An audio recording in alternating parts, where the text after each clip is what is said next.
Hey, Justin here with Stay at Home Dads Podcast. Welcome to the show. Welcome to this place I talk about a lot of different topics that I deal with and think about. Things with my kids, my family, parenting struggles I have, tips I come across, as well as a few little guide tidbits and other interesting facts and stories I like to talk about. So thank you for joining me today. Thank you for downloading. All right, so I was spending entirely too much time on social media once again the other night, and it sparked this topic, this idea. Fads, as you can probably guess by the title. Some of these uber popular ideas and methods that come and immediately get picked up by somebody, they become really popular, people start posting and talking about it, and I just thought it would be kind of fun to kind of go through a few of these different fads. Are they really just fads? Are they genuinely helpful?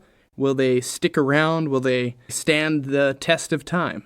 So anyways, back to my social media scouring I was doing, I came across an ad, or it was an account for selling mouth tape.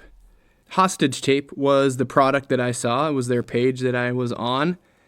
And they say to tape your mouth shut, to train your body to breathe through your nose. I thought to myself, really? This seems kind of crazy. I was like, why in the hell does it matter? I've always figured, just breathe through one or the other, either your nose or your mouth or one nostril in your nose. I know we've all kind of experienced that as well. Well, this hostage tape company says breathing through your nose will drastically improve your sleep. It'll reduce snoring, reduces waking up and feeling fatigued, and even can help with dental hygiene by reducing cavities and gum disease. Interesting. Okay, I'm reading more. I'm intrigued. They say that we are supposed to be breathing through our noses all the time. That's what our nose is for. And this tape will improve sleep quality by forcing us to breathe through our nose. And for a lot of people, apparently the only way to get them to breathe through their nose is by taping their freaking mouth shut. So, I don't know. Maybe they're onto something. It sounds, like I said, I'm intrigued. Sounded kind of crazy, yeah? And the first thing I thought was, if I tape my mouth shut, I'm going to wake up in a panic because I can't breathe. Or I'm not going to wake up at all and I'm going to die. That's kind of the first thing that comes to mind when you tape your mouth shut. And it's funny how they market this thing.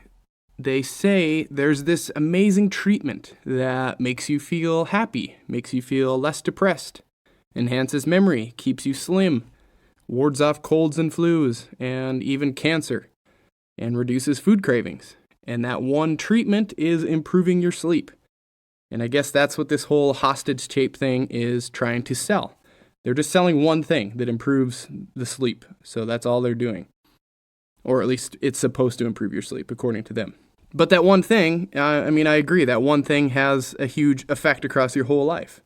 Sleep. Everything boils down to getting enough sleep, muscle building and cognitive function and even your happiness and stress and anxiety and all that stuff. So it does really boil down to that one thing. So I read some comments on the post and their page that I was looking at, and people were very concerned about not being able to breathe or not waking up or being too stuffy or whatever, having a hard time just breathing through their nose or being forced to breathe through their nose. And the account was actually commenting back and answering questions. They say that your body won't just stop breathing, that you will wake up before anything happens. And also, if you're super stuffy or you have a really bad cold, then use some common sense and maybe skip that night. Maybe wait till your cold is over to actually slap this tape on your mouth, which that makes sense to me. It seems pretty logical, right? Well, I decided to try it. Now, I didn't spend the 30 or 40 bucks or whatever on the hostage tape, which is some fancy tape that's breathable and doesn't tear your skin off and all that. I went straight to the good old roll of medical tape that I have in the bathroom. The white 1-inch stuff, you know what I'm talking about? The stuff you usually stick your kids' Band-Aids on with or wrap a patch around your finger or whatever. That's what I used. Well, I'm going on night 15 of doing this. Yes, I've done this for 2 weeks now. I get ready for bed, slap this little piece of tape on my mouth, and go to sleep. It's a little weird, at least with the tape that I'm using. It really kind of sticks and tickles to your face, but I think I'm getting used to it, and I don't know, I just slap it on there and I fall asleep. And I thought for sure that I would feel like I was trying to blow up a balloon, like I'm breathing so forcefully or I have a lot of pressure going in and out of my nose, or, I was going to struggle breathing all night with this heavy, restricted breathing. But honestly, I'm not. It's actually not as bad as I thought it was going to be. And I still wake up from time to time. I think that's just kind of been my pattern. I'm a pretty light sleeper. Anytime my kids move in the hallway or open a door, I'm immediately, almost always in tune to it. I hear it and I kind of wake up and I recognize that they're doing something. So I think I'm a light sleeper anyways. But my nose has stayed clear all night long, no trouble there. I seem to sleep pretty well. I for sure don't have the dry mouth or dry lips or anything like that. I'm not snoring and waking up my wife. And I think I can actually breathe easier out my nose now that I've been doing this for quite a few days. Like, I don't know if my lungs are stronger or something, or it just seems a little easier to breathe out my nose. I don't know. Sounds weird, but day 15 feels easier to breathe out my nose when I sleep than day 1 and day 2. So maybe there's something there. Maybe I'm just a natural nose breather, though, and that's why I don't notice a huge difference. I kind of thought I was going to notice this huge difference, and I don't. So I guess only time will tell if I'm really, really sleeping better. So, I'm still tired in the morning, but I also have children, so maybe that is why. I don't know.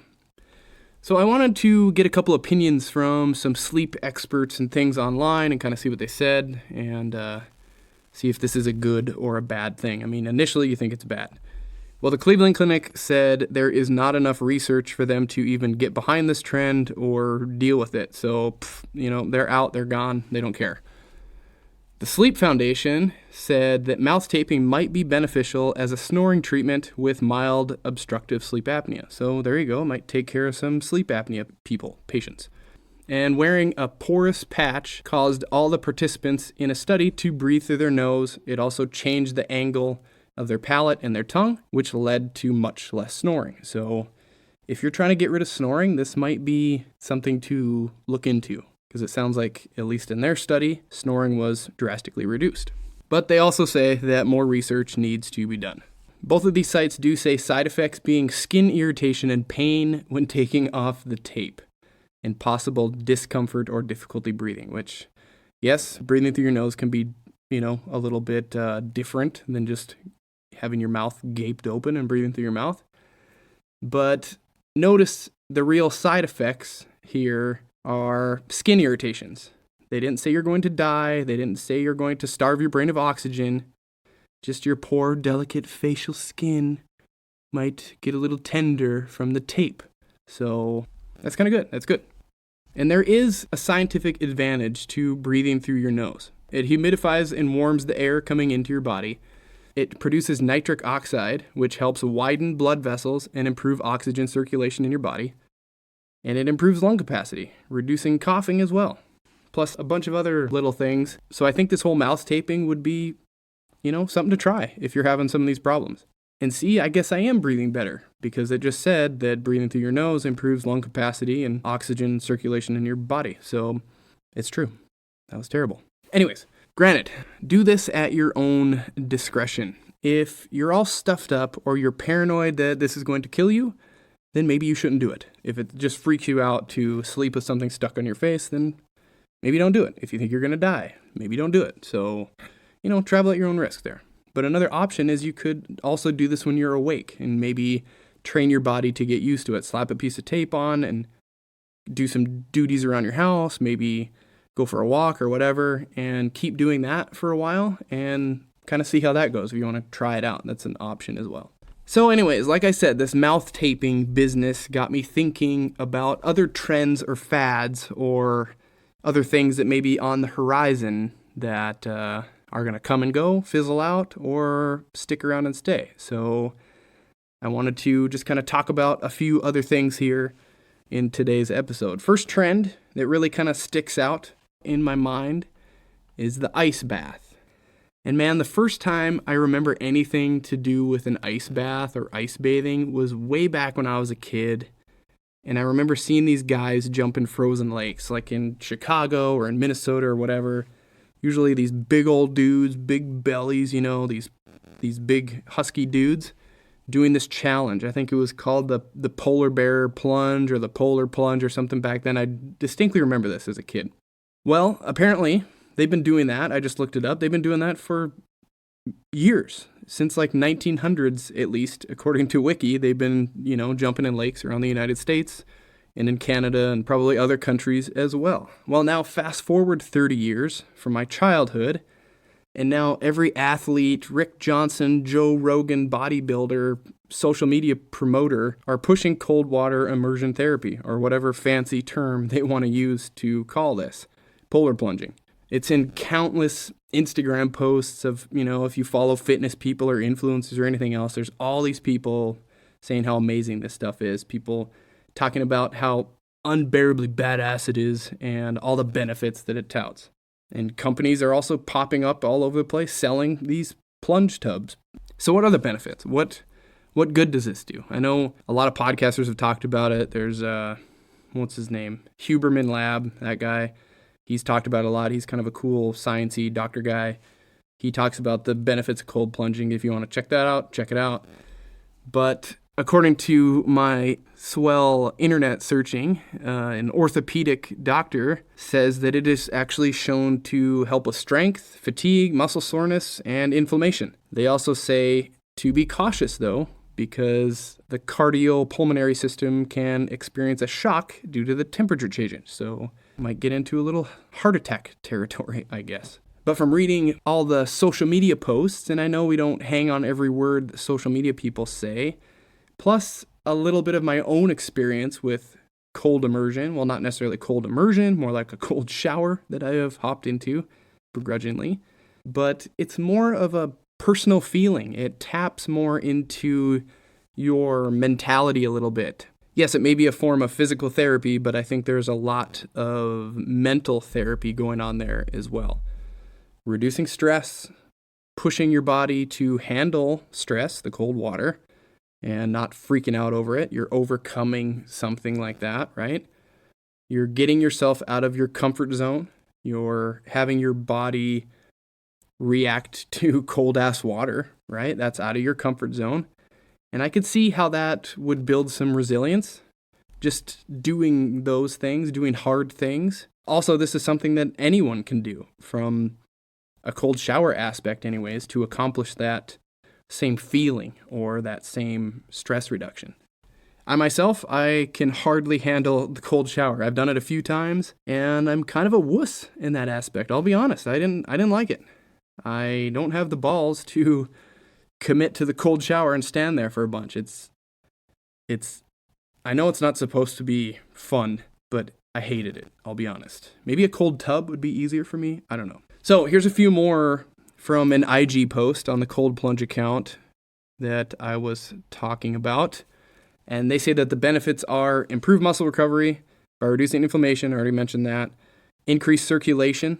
Saying that in the cold, blood vessels will constrict and then expand. I'm not really sure how that works when you get in cold water and stay in cold water. Maybe they talk about expanding when you come out of the cold water. I don't know.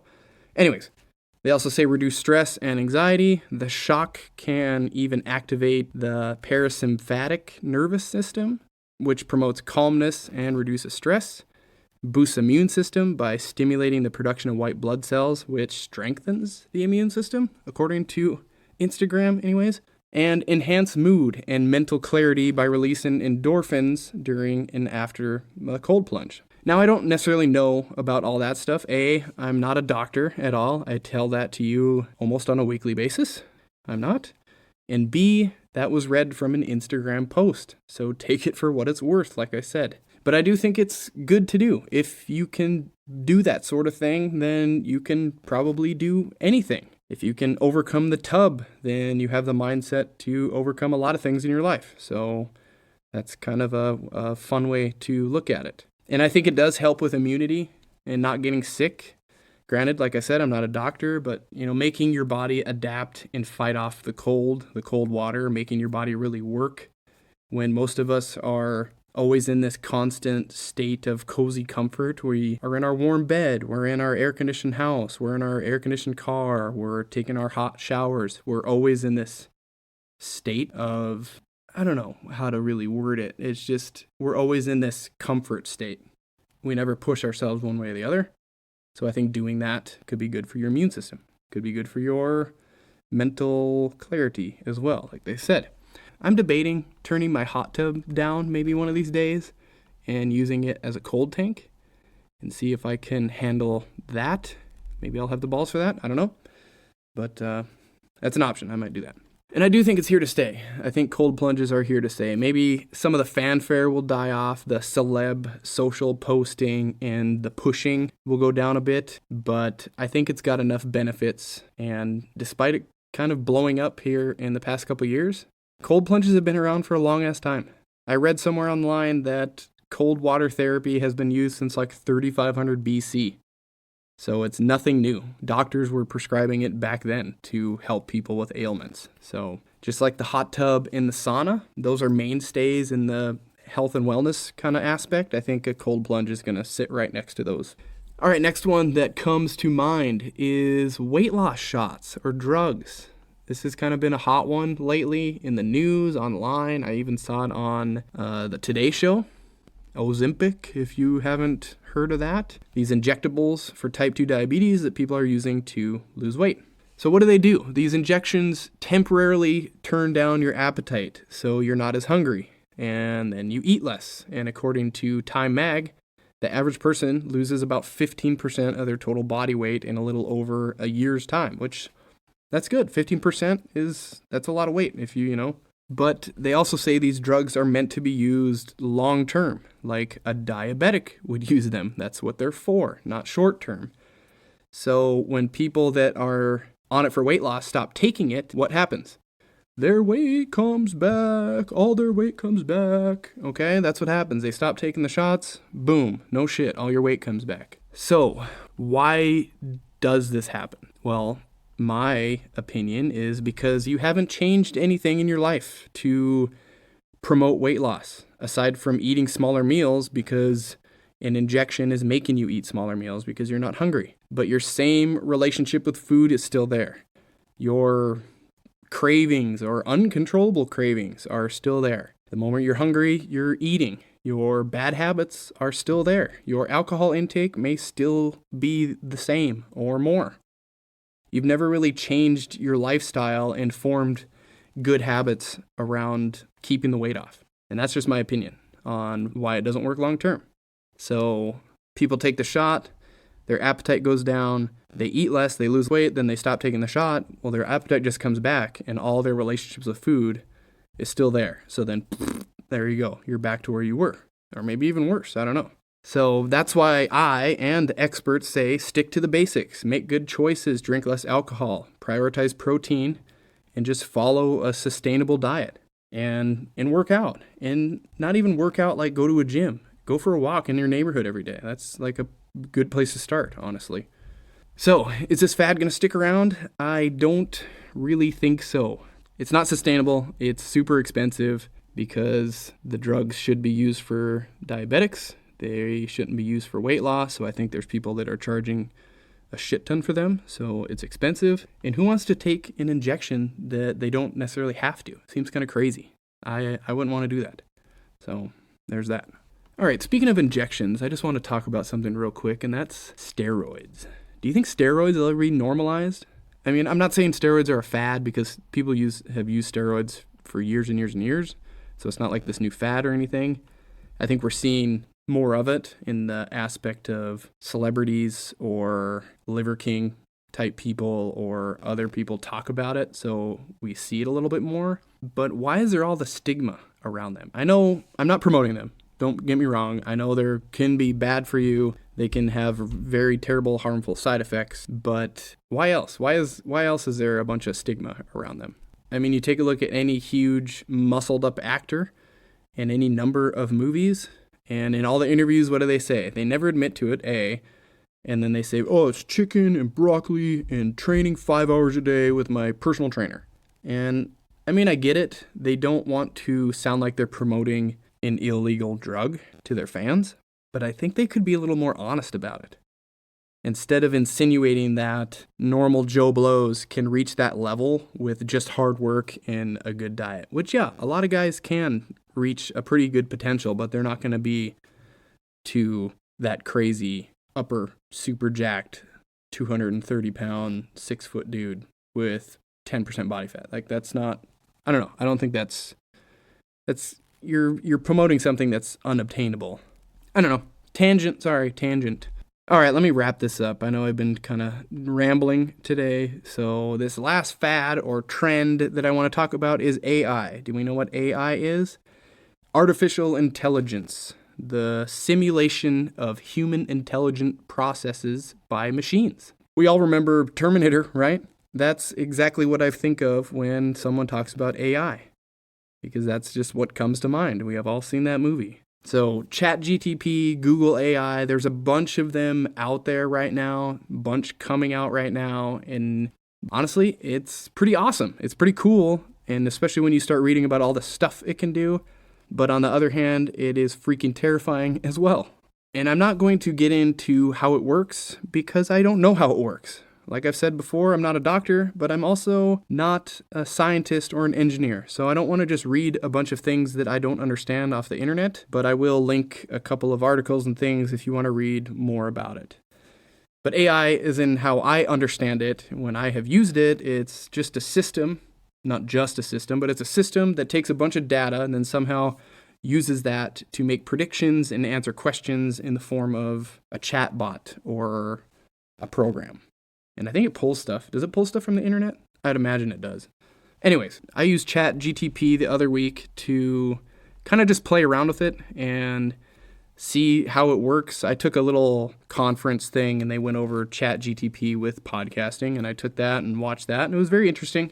Got a lot of helpful tips, so I decided to play with it. And plus, I was having some writer's block on trying to come up with a podcast title the other week. So I was like, hey, I'll try this AI stuff out. So I fed it some exact info, something along the lines of, give me a podcast title about fitness from the perspective of a fitness coach who promotes working out at home, or something to that effect, something along that line. And it spit out a title. And if I didn't like that title, I could feed the chatbot more information about what I was looking for and then ask it to give me more titles. And it was actually really easy to do, and it came up with some really good shit too. I was like, wow, okay, this does work. And it just popped out something, and then you change it and modify it a little bit. This is my personal experience with it. And there you go. It gave me a podcast title. And like I said, this was a basic version of what this program's called, ChatGPT. And I believe they've actually come out with a newer version of it, GPT-4, that does stuff with photos and videos and even voice. It can actually mimic and copy your voice and say stuff. So it's very, very strange and very interesting. Pretty awesome too, I guess. Use a bunch of adjectives there. But I think we've all heard about these AI systems helping people with their jobs, writing scripts, putting slideshows together for work, writing kids' school papers, even, taking the bar exam and passing. And then I heard of another one where it developed a treatment for cancer in just 30 days using something called AlphaField. So AI is even changing the way drugs are used and the way drugs are discovered. And I really think this stuff is going to, like I said, help people do their jobs like we've already found out. But eventually it could take some people's jobs. It could come to find that, hey, this program, this one person can use this program and do 5 people's work. And it just took 5 jobs, So there's that aspect of it too. And since I've primarily today been talking about fads and trends within the health and wellness industry, I imagine AI will be, at some point, if it's not already, writing workout programs tailored exactly to you, taking into account your goals, your body type, your schedule, even what you eat, and creating meal plans and workout plans for you to follow. Maybe even customizing what you eat by what ingredients you have at home, maybe what you have in your pantry or what your dietary limitations are. You could probably plug all this information in and it's going to give you all this data back. And I have no idea. Maybe some of these things already exist. Like I said, I'm just barely dabbling in this AI business, but I think it's going to be front and center for sure. Actually, I do think someone uploaded a picture of their fridge to AI, and then AI gave it a recipe to make from the ingredients that it saw in a photo of a refrigerator. I think I heard that somewhere, and that's pretty damn impressive if you ask me. And can you imagine this Chat GPT, this AI stuff today is reminiscent to what the internet was in the 90s, right? Slow, beginning in its infant stages, slow, dial-up, not really a lot going on with it, maybe except for the sale of the Pam and Tommy tape, because I watched that show on Hulu. It was actually pretty good. And now look at what the internet is today. It's this information superhighway. It's got all this stuff on it. Anything you can possibly think about searching for, it's there.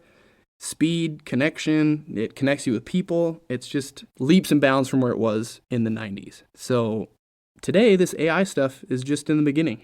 And at least at the hands of the masses, it's just in its infant stages, like I said. So just imagine where it's going to be in 25 or 30 years down the road. It's going to be insane, I think. So anyways, to kind of wrap this all up, are you going to try mouth tape? Are you going to tape your mouth? I think you should. I think you should give it a shot, especially if you have a problem with snoring or sleeping with your mouth open and getting dry mouth in the middle of the night. I think you should give it a try. Maybe try it with the medical tape first. Or you could go on their website. I'll link it in the description. This is not like a paid thing. I'm just talking about it because I think it's interesting, but I'll link it. It's Hostage Tape. You can buy their tape if you want, but give it a shot. See if it makes you sleep any better. And I think it may be a little bit fatty, kind of feels a little bit like a fad, but we shall see. Also with ice baths, I think they're here to stay. Like I said, if you have any tips for me on not being a chicken shit to get into one or to take that cold shower, let me know. I'd like to hear what you have to say. I can't handle it. I need some help. Also, weight loss drugs. Well, I think it's a fad. I think weight loss stuff like that comes and goes constantly. So I think it's gonna go away. I think it's better to change the mindset than take an injection, make those small changes in your life, and have a lasting impact. So that's my opinion there. And AI, well, what do you think of it? Have you ever used it? Do you want to use it? Are you scared of it? Do you think it's, bad and going to be the downfall of society? Elon Musk said that we should really pump the brakes on this AI stuff because it's moving way too fast and it could get out of control. So there is that. And there was even this Chat GPT-4 model that lied to a human online to get them to pass an anti-bot CAPTCHA test for them. So then this chatbot or chat model could do its task that these scientists told it to do. So it's pretty crazy that a chatbot lied to a human to accomplish a task. So this is kind of opening Pandora's box here. Maybe we should be careful. I don't know. But like I said, this is just the tip of the iceberg for all this stuff. Anyways, that's about all I have for today's episode of Stay at Home Dads podcast. So fad, not fad, what do you think? Let me know. Just hop over to podbean.com or check out my new Instagram page, stayathomdads_podcast. Leave me a message. Leave me a comment. Let me know what you think. Let me know what I should talk about next. Let me know who I should talk to. I'll talk to anybody. Still working on guests too. Don't worry. I'm still working on that stuff. So anyways, thank you for listening today, and I will talk to you all next week. Bye.